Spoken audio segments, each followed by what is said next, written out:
Uncle Jim Buckle and his new woman Dot liked to pick berries. They liked it a lot.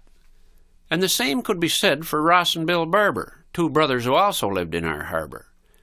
In fact, rivals is what you would say that they were, and you wouldn't say friendly ones either. No, sir. All summer they'd be out on the barren and bog trying to outpick each other in rain, sun, or fog. The 100 Years' War is what we call it round here, and how it got started, nobody's clear. Except for yours truly. I remember it yet. Uncle Jim was at the berries with his first woman, Bet. They were out on the barrens with 2 tumblers to fill, when out of the burnt wood strolled Rossie and Bill. Ross looked at their haul and said kind of low, "Not going all out, are they, Brud? No, I know." "Like to see you do better," Uncle Jim said, incensed, and so the challenge was issued and hostilities commenced. The brothers got busy, and as daylight grew dim, they had a small salt beef bucket full right to the brim. The skirmish continued for the rest of the fall till the snow came and covered up berries and all, and then a temporary ceasefire was put into place, but both parties schemed to continue the race. All winter Uncle Jim and his missus made plans, and went door to door, scrounging old pots and pans. By springtime the brothers, who'd stayed out of the clubs, had 1,000 imperial margarine tubs. Soon enough battle was joined once again, with half-starving bears drove back into the den. The barrens were ripped with the maulings and tearings, and the bake-apples picked while still hard as ball bearings. Who threw the first rock, we don't really know. Both sides blamed the other, as well you might know. The next thing we knew they had rifles and camo. 'Twas all we could do to keep stealing their ammo. The brothers rented time on a spy satellite, and rigged up a cannon on an old Honda quad trike. Uncle Jim bought some landmines from a guy on the net. Yep, that's what became of his first woman, Bet. Soon enough, though, he was married again to a woman best described as Attila the hen.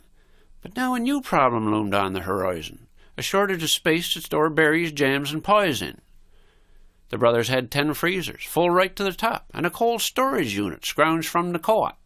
Uncle Jim bought our fish plant, closed many a year, and stored all of his and Dot's berries in there.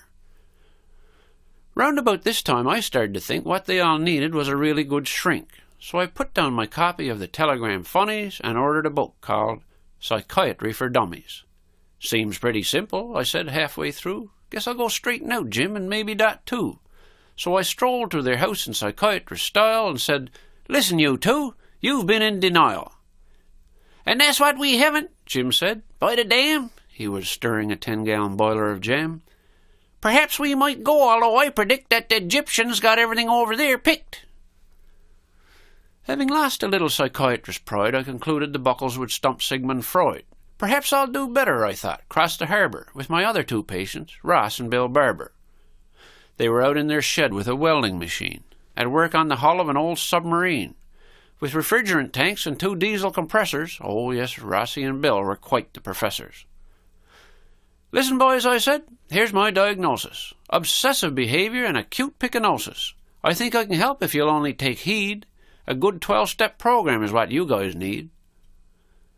Bill slowly emerged from a torpedo tube, covered in what must have been torpedo lube.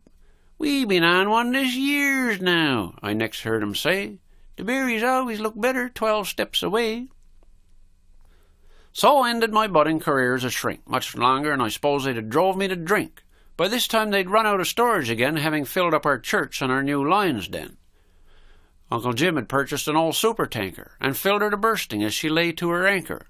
The brothers had small vessels of various kinds, and had filled up Bell Island's old iron ore mines. Then one day the old vessel's chain gave away, and she ended up drifting round Conception Bay. Meanwhile below, in the tunnels of rock, Ross and Bill's berries had gone all to rot. The pressure was building from the gases released.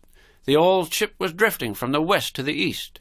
Then as she passed over the undersea shaft, the pressure released in one almighty blast.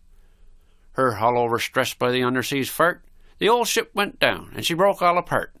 When things finally had settled from that almighty wham, the whole of the bay was nothing only jam.